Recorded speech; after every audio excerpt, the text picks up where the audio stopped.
नमस्कार दोस्तों, स्वागत है आपके अपने YouTube चैनल संस्कृत अड्डे पर।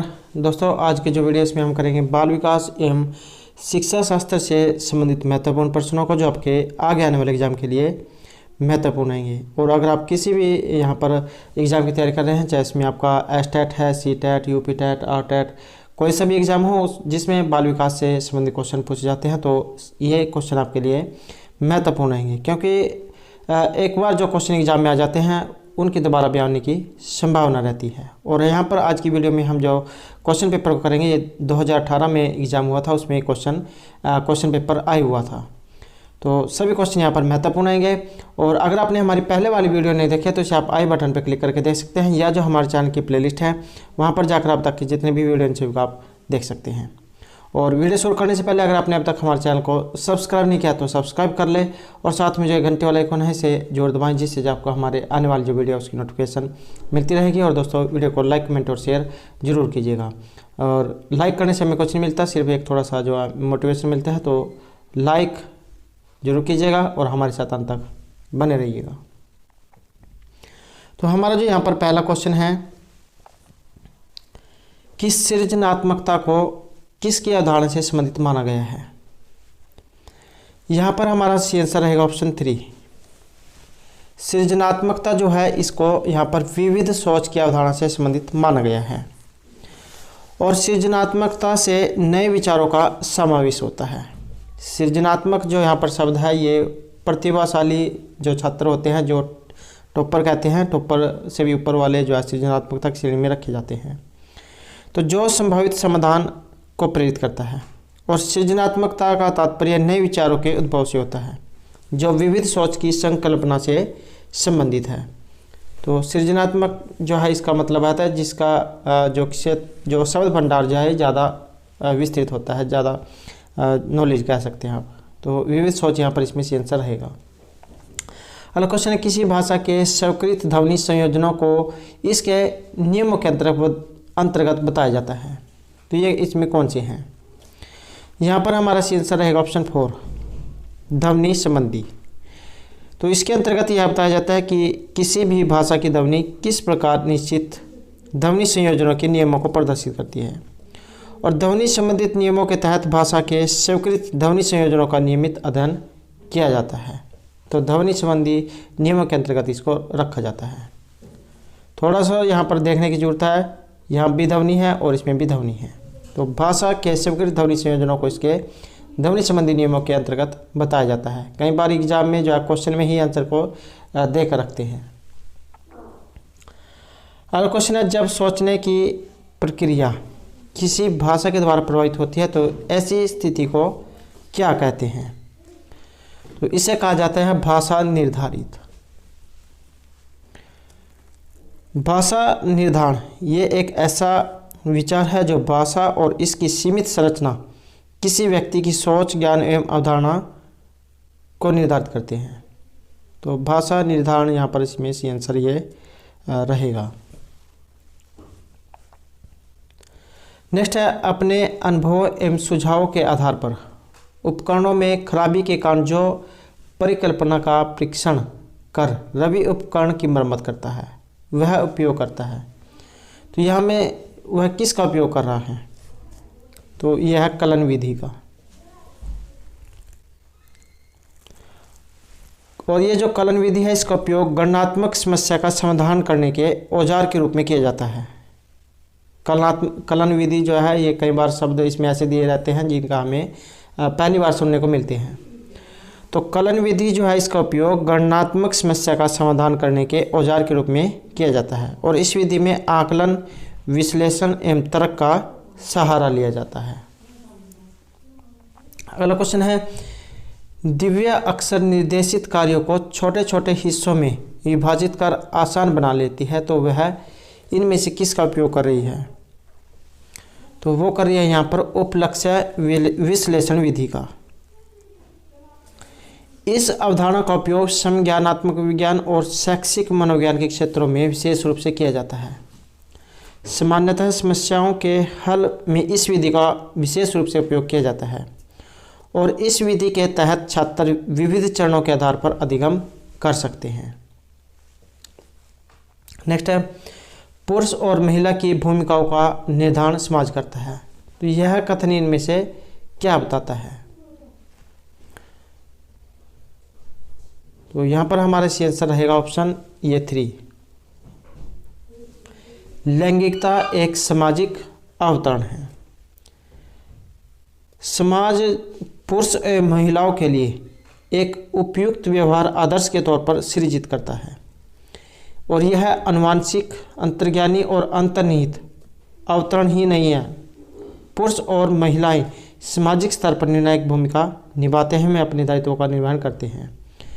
तो ये जो यहाँ पर लैंगिकता वाला जो क्वेश्चन है एग्जाम में एक ये जरूर आता है।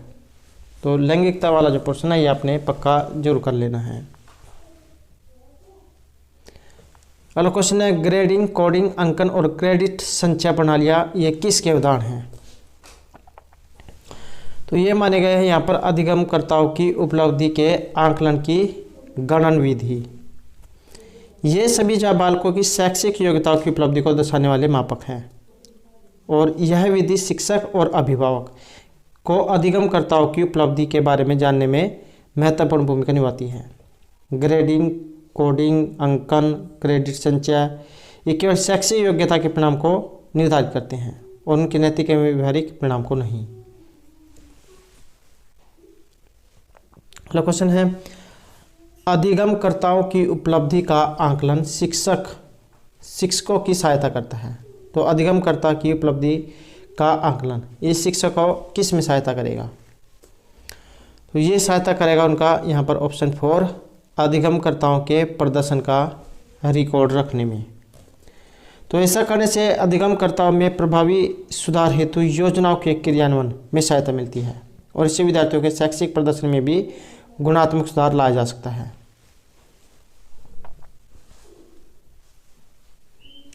अगला क्वेश्चन है समावेशी शिक्षा ये किसके सिद्धांत पर आधारित है? ये माना गया है यहाँ पर समता एवं समान इसके अवसर पर। समावेशी शिक्षा के अंतर्गत समाज के सभी वर्गों को भेद रहित एक ही वर्ग या कक्षा में शिक्षा की व्यवस्था की जाती है। समावेशी शिक्षा लोकतांत्रिक प्रणाली का अभीष्ट लक्षण माना जाता है और इसमें दिव्यांगों के लिए भी शिक्षा का उचित प्रबंध किया जाता है ताकि वे भी जायज शिक्षा से वंचित न रहें। तो समावेशी शिक्षा जो है यहाँ पर ये समता और समानता के अवसर पर आधारित है। अगला क्वेश्चन है दिव्यांगजन अधिकार अधिनियम वर्ष ये कब लागू किया गया है? तो ये लागू हुआ है 2016 में और इस अधिनियम समान अवसर पर पूर्ण भागीदारी अधिकार संरक्षण अधिनियम 1995 के स्थान पर लागू किया गया और दिव्यांगजन का अधिकार अधिनियम 2016 के अंतर्गत दिव्यांगजनों को विशेष संरक्षण प्रदान किया गया है और इस अधिनियम के क्रियान्वयन के बाद विकलांग वर्गों को दिव्यांग कहा जाने लगा। नेक्स्ट क्वेश्चन है यहाँ पर व्यक्तिगत विविधताओं वाले बच्चों को पढ़ाने के लिए ऐसे विद्यालय होने चाहिए जहाँ शिक्षक किस प्रकार के हों? तो इसमें रहेगा ऑप्शन 3 बच्चों को समरूप अधिगमकर्ता बनाने में प्रशिक्षित हो। समरूप का मतलब है समान रूप से, चाहे इसमें छोटा बड़ा है, गरीब अमीर, तो सभी को यहाँ पर प्रशिक्षित करने वाले हों। तो यहाँ पर जाए जहाँ शिक्षक विशिष्ट व्यक्तिगत विविधताओं वाले बच्चों को पढ़ाने हेतु प्रशिक्षित हो और प्रशिक्षित शिक्षक बच्चों की जरूरतों को आसानी से समझ सकते हैं। शिक्षक की भूमिका बालकों के विकास में अधिक महत्वपूर्ण मानी जाती है और ऐसे शिक्षक निश्चित रूप से मार्गदर्शक की भूमिका निभाते हैं। अगला क्वेश्चन है निःशुल्क एवं अनिवार्य बाल शिक्षा अधिकार अधिनियम 2009 दिव्यांग बच्चों की निःशुल्क शिक्षा के अधिकार को सुनिश्चित करता है। तो ये कौन सा है? तो यह है बाल शिक्षा अधिकार अधिनियम 2009। यह माना गया है यहाँ पर ऑप्शन 2 6 से लेकर 14 साल तक के बच्चों के लिए। और ये जो 86वां जो संशोधन अधिनियम था 2002 इसके अंतर्गत प्राथमिक शिक्षा को अनिवार्य बनाया गया और इसके अंतर्गत निःशुल्क एवं अनिवार्य जो शिक्षा अधिकार अधिनियम 2009 6 से 14 साल तक के बच्चों के लिए दिव्यांग बच्चों की निःशुल्क शिक्षा के अधिकार को सुनिश्चित करता है और शिक्षा के अधिकार को 86वें संविधान संशोधन के अंतर्गत मूल अधिकार की श्रेणी में शामिल किया गया एवं संविधान के अनुच्छेद 21 से इसमें जोड़ा गया। नेक्स्ट क्वेश्चन रहेगा, विविध अधिगमकर्ताओं के लिए सुगम्य स्वरूपों में शिक्षण अधिगम सामग्री प्रदान करने का तात्पर्य इनमें से क्या है? तो यह रहेगा ऑप्शन 3, अधिगम की सार्वभौमिक संरचना से। तो विविध अधिगमकर्ताओं के लिए सुगम्य स्वरूप में शिक्षण अधिगम सामग्री प्रदान करने का तात्पर्य अधिगम की सार्वभौमिक संरचना से है और अधिगम की सार्वभौमिक संरचना अधिगम के लिए एक सरल वातावरण का निर्माण करती है जहां अधिगमकर्ता आसानी से अधिगम करने में सक्षम होते हैं। नेक्स्ट रहेगा स्व जागरूकता एवं संज्ञानात्मक क्षमताओं का नियंत्रण, जैसे योजना बनाना, समीक्षा करना, संशोधन करना इत्यादि, ये किस में अंतर्निहित हैं? तो यह है संज्ञान बोधन में और इसका जो तात्पर्य है ये गहन विचार करना और तर्क होने से है। संज्ञान क्षमता का जो प्रयोग एवं नियंत्रण ये संज्ञान बोधन के द्वारा ही संभव है। स्व जागरूकता एवं संज्ञानात्मक क्षमताओं का नियंत्रण, जैसे योजना का क्रियान्वयन, समीक्षा करना, संशोधन करना, संज्ञान बोध में समग्र रूप से ये अंतर्निहित है। तो ऑप्शन ए जो यहाँ पर इसमें से आंसर माना गया है संज्ञान बोध और इसका तात्पर्य है गहन विचार करना या सतर्क होना। नेक्स्ट है, जब बच्चे प्राप्त की गई सूचनाओं की व्याख्या करने के लिए अपने अनुभव के आधार पर सोचते हैं तो उसे क्या कहा जाता है? तो बच्चे प्राप्त की गई सूचनाओं की व्याख्या करने के लिए अपने अनुभवों के आधार पर सोचते हैं तो उसे कहा गया है सृजनात्मक सोच। और सृजनात्मकता को अनुभव के द्वारा उत्पन्न वैचारिक सोच का परिणाम बताया गया है। सृजनशीलता बढ़ती है और ज्ञान का विकास होता है। तो सृजनात्मक सोच यहाँ पर इसमें से आंसर रहेगा जब बच्चे प्राप्त की गई सूचनाओं की व्याख्या करने के लिए अपने अनुभव के आधार पर सोचते हैं। खोज करना जो है आप इसे कह सकते हैं। नेक्स्ट है, अधिगमकर्ताओं को व्यक्तिगत क्षमता के आधार पर उनकी कठिनाइयों के विभिन्न स्तरों को ध्यान में रखते हुए पढ़ाने की विधि को क्या कहा जाता है? तो व्यक्तिगत क्षमता के आधार पर कठिनाई के विभिन्न स्तरों को ध्यान में रखते हुए पढ़ाने की विधि, तो इसे कहा गया है विभेदी अनुदेशन। और विभेदी अनुदेशन अधिगम की एक विशिष्ट शैली है जिसमें छात्रों की क्षमताओं को ध्यान में रखते हुए पढ़ाया जाता है और इससे अधिगमकर्ता के अंदर अधिगम के प्रति जिज्ञासा भी बढ़ती है। नेक्स्ट है, प्रतिपालन अधिगम का एक विशिष्ट चरण है जो अधिगम के रिक्तान चरण का पूर्ववर्ती है। तो ये रहेगा ऑप्शन 3 यहाँ पर। प्रतिपालन अधिगम का एक विशिष्ट चरण है जो अधिगम के सामान्यीकरण चरण का पूर्ववर्ती है। जब कोई बालक विक्षिप्त के साथ अधिगम करता है तो वह 4 विभिन्न चरणों से होकर गुजरता है: अधिग्रहण, प्रवाह, प्रतिपालन एवं सामान्यीकरण। तो इस प्रकार जो यहाँ पर यह सामान्यीकरण है ये प्रतिपालन के बाद आता है। नेक्स्ट है, जनजोग का यह मानना है कि संज्ञान और भाव होते हैं। तो संज्ञान और भाव इनमें से क्या माने गए हैं? तो ये रहेगा ऑप्शन 1 यहाँ पर, स्वतंत्र। तो अमेरिका सामाजिक मनोवैज्ञानिक हैं रॉबर्ट जनजोग, तो उनका मानना था कि संज्ञान और भाव ये दोनों स्वतंत्र होते हैं। दोनों न तो अंतः संबंधित है और न ही एकीकृत और न ही दोनों के मध्य अन्य आश्रित संबंध है। उन्होंने संज्ञान और भाव के बीच संबंधों पर जोर देते हुए सामाजिक व्यवहार की प्रक्रिया को भी शामिल किया है। तो ये आपने याद रखना है जनजोग। तो ये अमेरिका के मनोवैज्ञानिक हैं रॉबर्ट जनजोग इनका नाम है।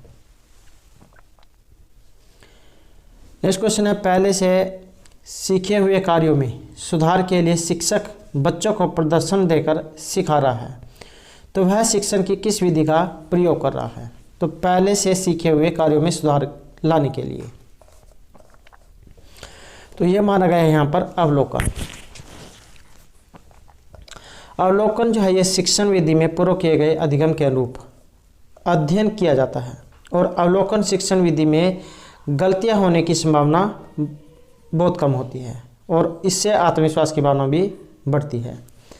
तो जो आपने पहले काम कर लिया है, या आप एक रास्ते पर अगर पहले चले गए हुए हैं और दोबारा भी आप उसी रास्ते पर जाते हैं, तो आपको सभी मालूम होगा कि किस रास्ते पर कहाँ पर मुड़ना है, कहाँ पर क्या है। तो इसमें जो जो व्यक्ति जो है ये जल्दी सीखता है। नेक्स्ट है मेनन और जेनिस के अनुसार निर्णय लेने वाले बच्चे समस्या का विश्लेषण करते हैं, विकल्पों की सूची बनाते हैं और इसके फायदे और नुकसान प्रत्येक पहलू पर विचार करते हैं। तो उसका व्यवहार ये क्या प्रस्तुत करता है? तो ये है यहाँ पर तर्क को मेनन और जेनिस। तो इनके अनुसार निर्णय लेने वाले जो बच्चे हैं ये समस्या का विश्लेषण करते हैं।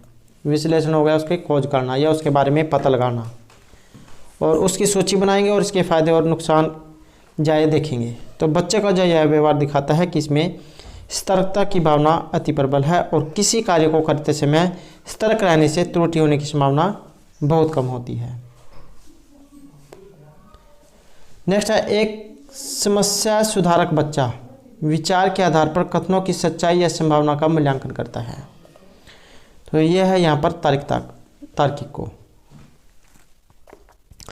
तार्किक जो विचार हैं समस्याओं के समाधान और विश्लेषण में महत्वपूर्ण भूमिका निभाते हैं, और इससे बच्चों का भी प्रभावी तरीके से मानसिक विकास होता है।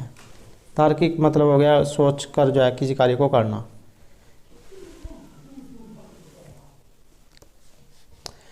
नेक्स्ट है दिए गए कार्य को करते समय बच्चे स्वयं आनंद लेते हुए अनुभव प्राप्त करते हैं, तो उसे क्या कहा जाता है? तो उसे कहा जाएगा यहाँ पर ड्रिल एवं अभ्यास कार्य। ऐसे कार्य सामान्यतः मनोरंजनात्मक जो प्रवृत्ति है, मनोरंजन वाली, जिसमें जब मजा आता है, आनंद, तो इस प्रवृत्ति के होते हैं। स्वयं करके सीखो सिद्धांत इसी पर आधारित है। बच्चे अपने तरफ से खोज करते हैं, उसके बारे में सीखते हैं कि किस तरीके से काम हुआ है, और ऐसे माहौल में बच्चा स्वयं तार्किक स्रोतों का इस्तेमाल करता है। तो यहाँ पर ड्रिल और अभ्यास जो इसमें सी आंसर ये रहेगा। अपने आप ही जो कठिनाइयों के बारे में लड़ना सीख जाते हैं, उससे खोज करते हैं। नेक्स्ट है बहुसंवेदी शिक्षण अधिगम की प्रविधि में अधिगम संवर्धन हेतु दृश्य, श्रव्य, स्पर्श और संवेदनाओं का एक साथ प्रयोग किया जाता है। तो उसे क्या कहा गया है? यहाँ पर रहेगा ऑप्शन 4 गतिबोधक। तो बहुसंवेदी शिक्षण अधिगम की जो प्रविधि है इसमें अधिगम संवर्धन हेतु दृश्य, श्रव्य, स्पर्श और गतिबोधक संवेदनाओं का एक साथ प्रयोग किया जाता है, और गतिबोधक संवेदनाओं के लिए शरीर के विभिन्न अंगों का संचालन आवश्यक है, और ये संचालन अधिगम में विशेष रूप से भूमिका निभाते हैं। नेक्स्ट आएगा शरीर के केंद्रीय भाग से परिधियों या अग्र अंगों की ओर का विकास क्या दिखाता है? तो ये रहेगा ऑप्शन 1 यहाँ पर विकेंद्रीकृत विकास के सिद्धांतों को। और इस सिद्धांत के अनुसार विकास शरीर के मध्य भाग से प्रारंभ होता है और शरीर के बाह्य हिस्से या परिधि की ओर धीरे धीरे इसका विस्तार होता है। तो विकेंद्रीकरण का अर्थ हो गया जैसे यहाँ पर ये जहाँ सर्कल है और इसका ये बीच का भाग है, इससे बाहर की तरफ जो ये विकास होगा। तो व्यक्ति में अधिगम का क्रम इस सिद्धांत के अनुसार होता है, या फिर जो है सिर से पैर की ओर इस तरीके से होता है। नेक्स्ट है स्कूल बच्चों के समाजीकरण की एक ऐसी संस्था है जहां पर क्या होता है? इसमें रहेगा ऑप्शन 4 प्रमुख स्थान स्कूली बच्चों का होता है।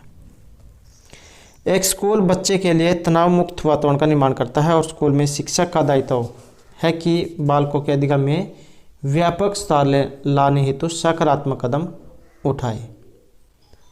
तो ऑप्शन 4 यहाँ पर सी आंसर इसमें रहेगा।